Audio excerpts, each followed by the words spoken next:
Page 108. All right. So the form of swearing, ad pol, that is per adem polis, by Pol's cathedral. So people would swear by Pol's cathedral like they would swear by God now.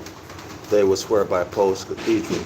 Indicates what was indeed the fact, that there was something very remarkable in the size and magnitude of Pol's cathedral.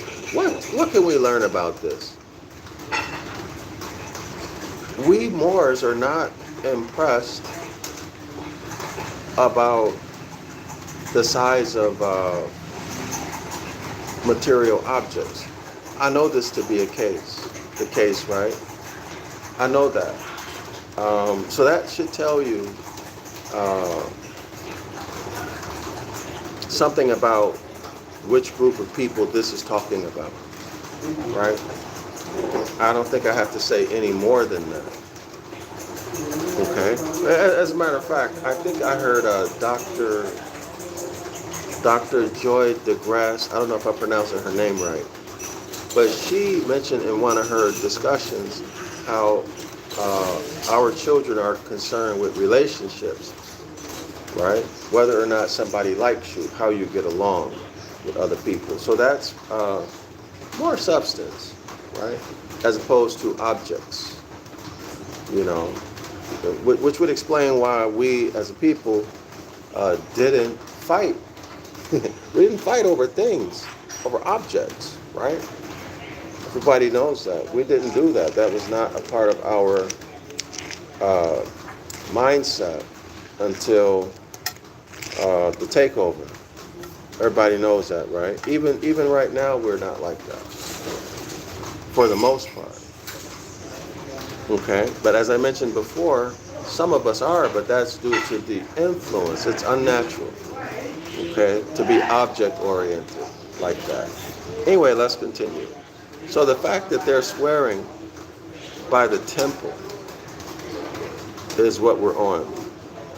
Okay? It indicates what was indeed the fact, that there was something very remarkable in the size and magnitude of Pol's cathedral.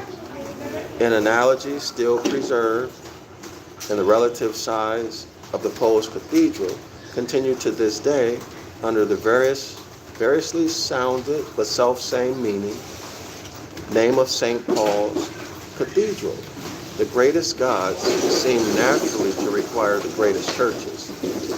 And it was not a greater liberty in language to change the name of the church than to change the name of the deity to whom it was dedicated. And Pol's, P-O-L apostrophe S, cathedral, the common utterance for the temple of Polis, that was a quote, became gradually to be pronounced St. Paul's Cathedral, without any note or date or trace of human observance when or how the change took place. And for this reason, sirs, which I think may pass for a pretty good one,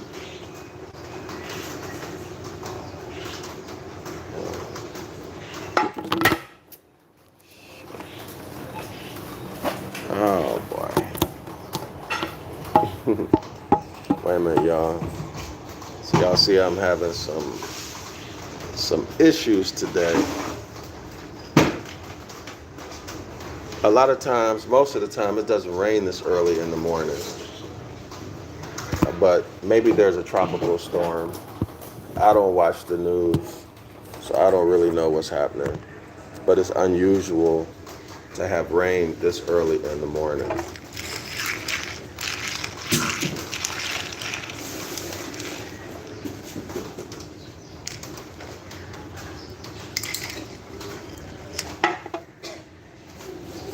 All right. Okay, so let's continue.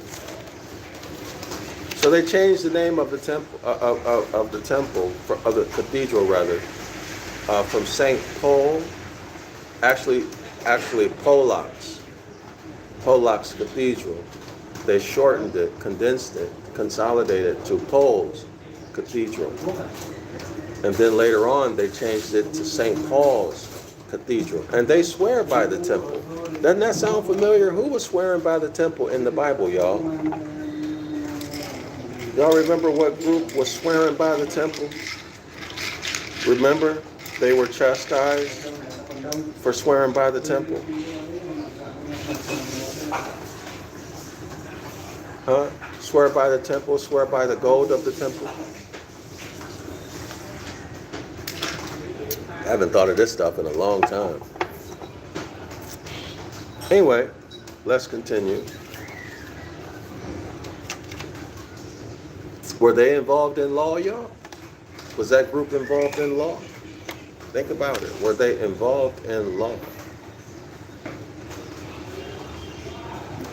So let's keep it moving.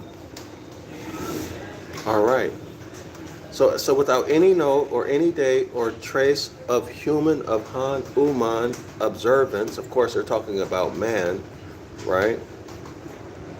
When or how the change took place. So there's nothing in history, at least publicly known, documenting the date or the reason why they changed the name of that temple from Pol's Temple or from Pol's Cathedral to St. Paul's Cathedral. No reason, publicly known, and no date. Why? You have to ask yourself why. Well, clearly they don't want people to know, right? And it goes on, it says here, it says when or how the change took place, and for this reason, note y'all, do y'all agree with this? And for this reason serves, which I think may pass for a pretty good reason, that there has really never been any change at all.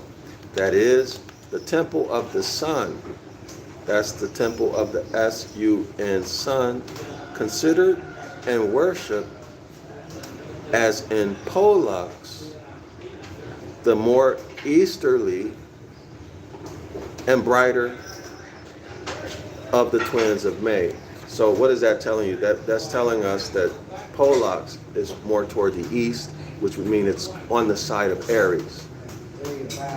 And that Pollux or Pole is the brighter star of the two. Pole is brighter than Castor. Castor is toward the west, more toward the west. It has to be, right? Because Pole is more toward the east. So it's more toward the west, which is where Virgo is setting. And Aries is rising in the east. And then, of course, Pole is in the zenith position. This is all on June 16th, I believe, on the Julius Caesar calendar. All right, but watch the video right before this one. And you can get more information on that if you're new here. All right, so let's continue. So according to the author, since there's no documented reason or date of the name of the temple changing, the name of the temple is still St. Paul's Cathedral. I would have to agree with him. Okay, I would have to agree with him. Now remember, y'all, the topic of this video, we are in the chapter called The Temple. And this chapter is dealing with Paul's conversion. Paul's famous conversion. Okay? Also Jeremiah chapter 7, verse 4. The temple of the Lord, etc. Okay? Paul's conversion. That's what we're dealing with. Let's continue here. All right.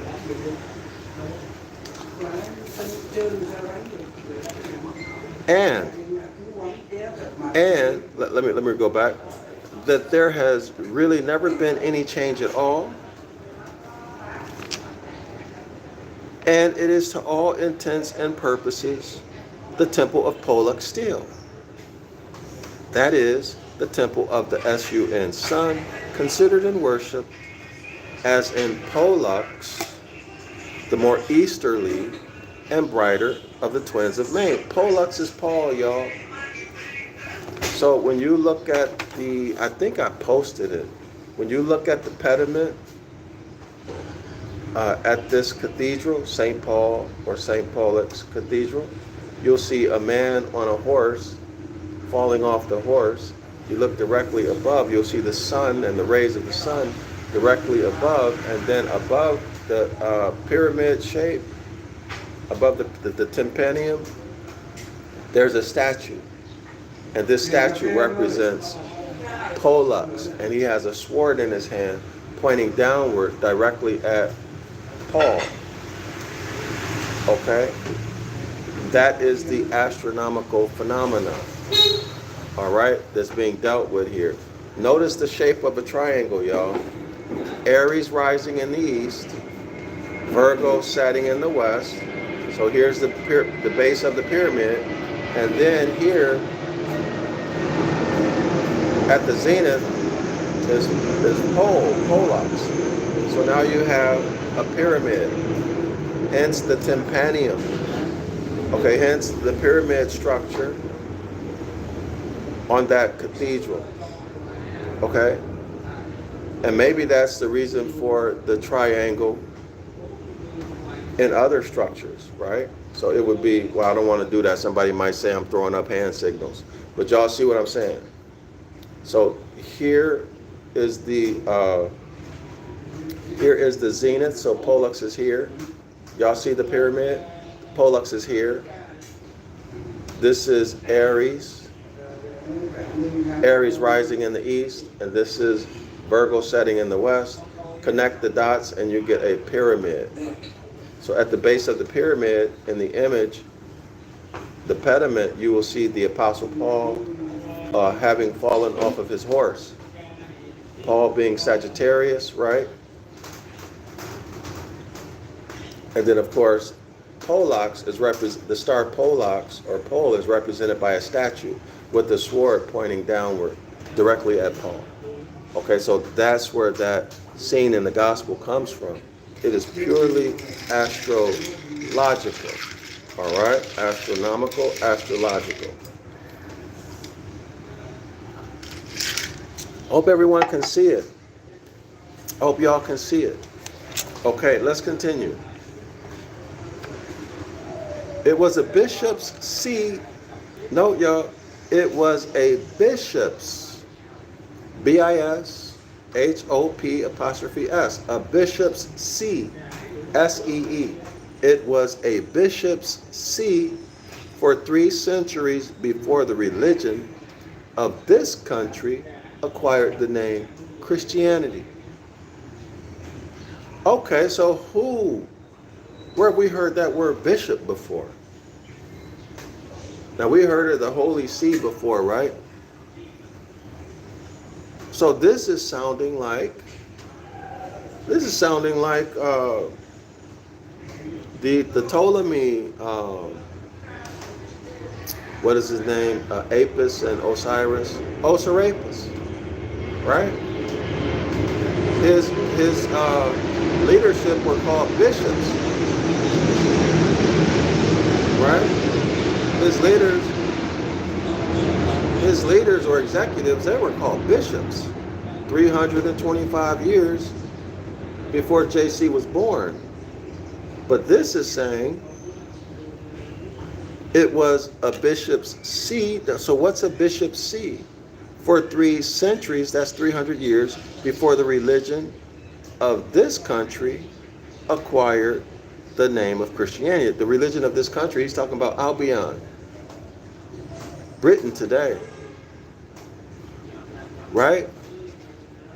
This is sounding very interesting, okay? Very, very interesting. We need to question when these documents were actually written.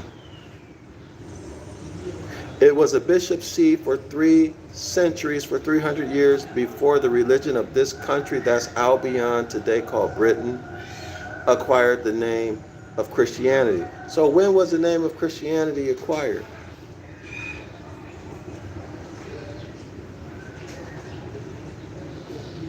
Before the religion of this country required that. So when was that? Is that taking us back to Osiris, y'all?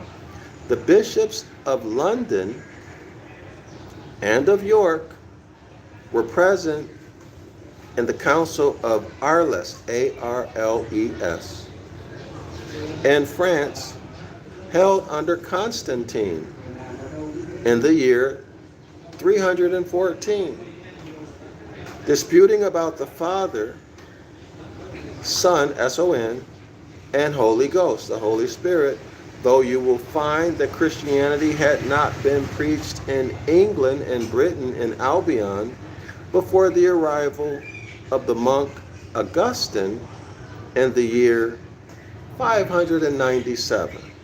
That is 283 years after that council. Y'all should read Dr. I think his name is Walter, what is it?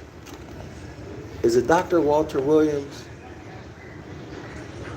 He wrote The Historical Origin of Christianity and the Historical Origin of Islam. Y'all should get his books, buy his books. If you're curious about it, y'all can find a lot of videos with him on YouTube. Okay? He's a brilliant scholar. He's still with us.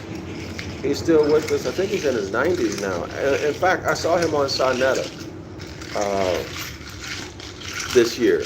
So everybody should go, at minimum, watch his videos, but buy his books if you can. He teaches about these councils. He teaches, and he was a great help to me too. So shout out to that brother. He was a great help to me too. All right. So let's continue. So the name he does a most amazing job on it. Another person y'all should check out is Dr. David Imhotep. All right. The first Americans were African or something like that. It's been a few years since I looked at those books, but they're phenomenal. They are phenomenal and very complementary to what we're talking about. All right. So let's move on. Okay. The name of either of the twins, Castor and Pollux, that's Gemini, being used indifferently, the one for the other. The temple of Castor, or Pole's temple, signified but one and the self-same temple. And its extraordinary magnitude is accounted for not merely by the analogy that the gods Cabiri and Dioscorio, I don't know how to pronounce it, y'all, sons of Jove, J-O-V-E, that's the Tetragrammaton, right? That's the Tetragrammaton, the deity, the Tetragrammaton, that toxic, extremely toxic deity.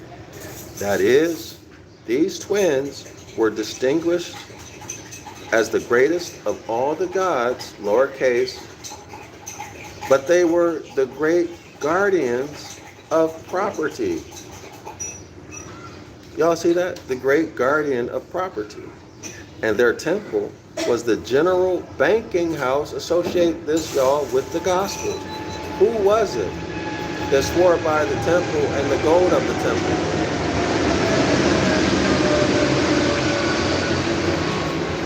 All right, who do y'all remember in the gospel stories talking about swearing by the temple and the gold of the temple?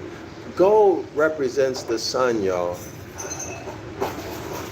Gold represents the sun because it's yellow like the sun. So swearing by the sun, swearing by the temple. Okay, so see, you have eyes to see and ears to hear.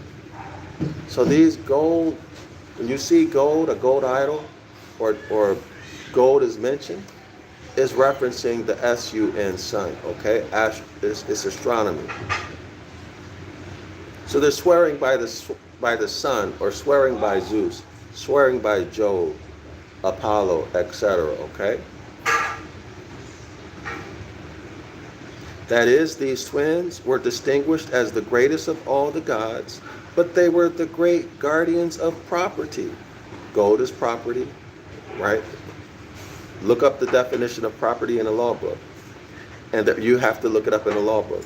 And their temple was the general banking house to which all persons of wealth committed their treasures, as to places of the greatest security, from which all the profits of banking accrued to the dean and chapter, and readily supplied the enormous expenditure which such an enormous pile of building will require, either for its structure or repair, as we learn from Juvenal in those lines. And here's a quote. I'll read it in English, okay? A great revenue in the brazen chest kept at the temple of Castor, the guardian of entrusted property. All right, so y'all see what's happening? Law and banking, you should be thinking what? You should be thinking about the origins or the beginnings of maritime admiralty law being brought on the land. All right? That's what you should be thinking. At least that's what I'm thinking.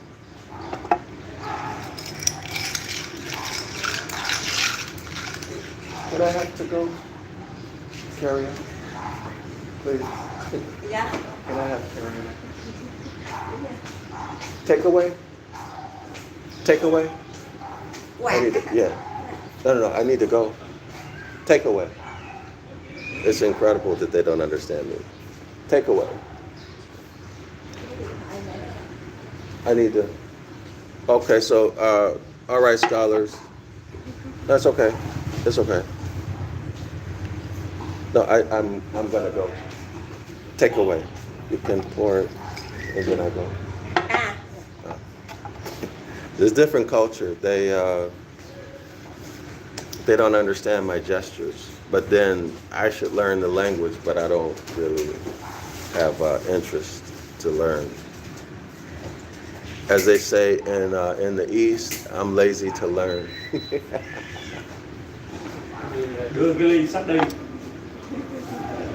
Okay, y'all, so now we're dealing with money. We're dealing with law and money. And of course, in Europe, they developed fiat. They developed the fiat system. And I'm not too sure. I don't believe the story, actually.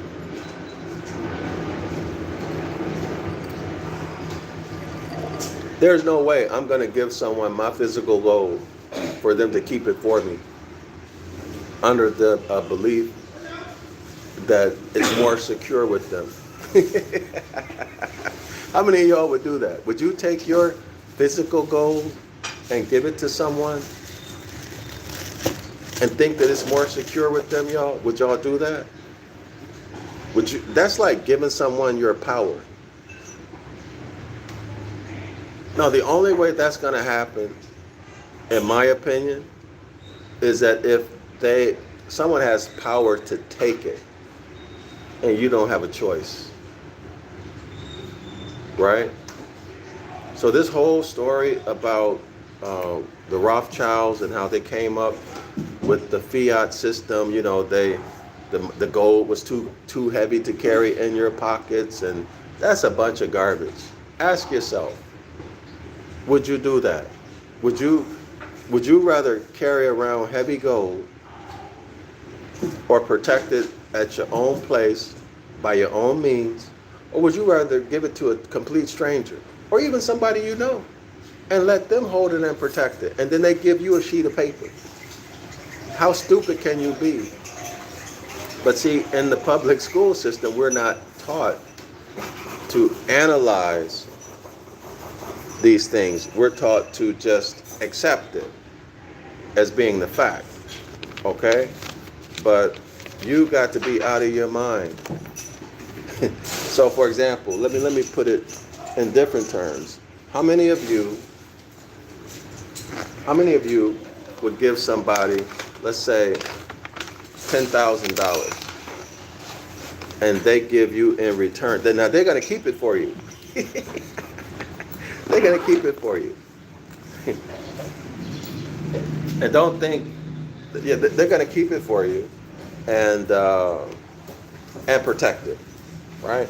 And you can get it whenever you need it. And they're going to give you some papers, a little, some papers that they run off on their printer. They're going to give you some papers that they run off on their printers, and that anybody can run that paper off, right? Think about it. Anybody could run that off. And they're going to tell you, that it's good, right? And that your money is safe with them. Now, how many of y'all going to buy that? Nhiều ghê. How many people are going to buy that? I know I'm not. Này Dũng mình đi châu Âu á. Come on. Đi qua đây cũng đưa. Okay, y'all, I know I'm not. Anh đâu biết tiền nào. Do you have I'm going to keep my money. I'll take my chances, y'all. And besides, think about it.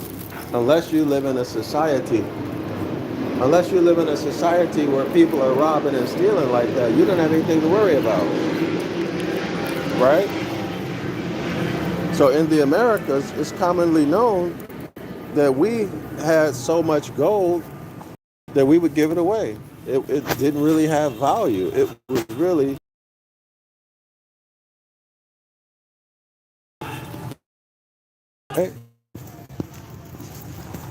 But anyway,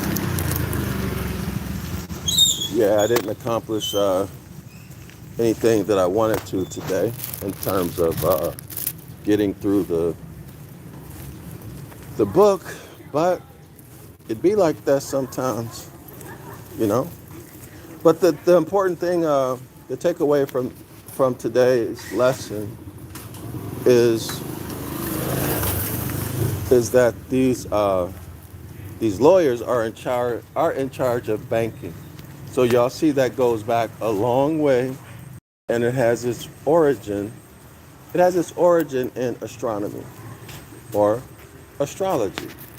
All right, that's where it has its origin. So give me 1 second. It has its origin in astrology. Oh. So now we know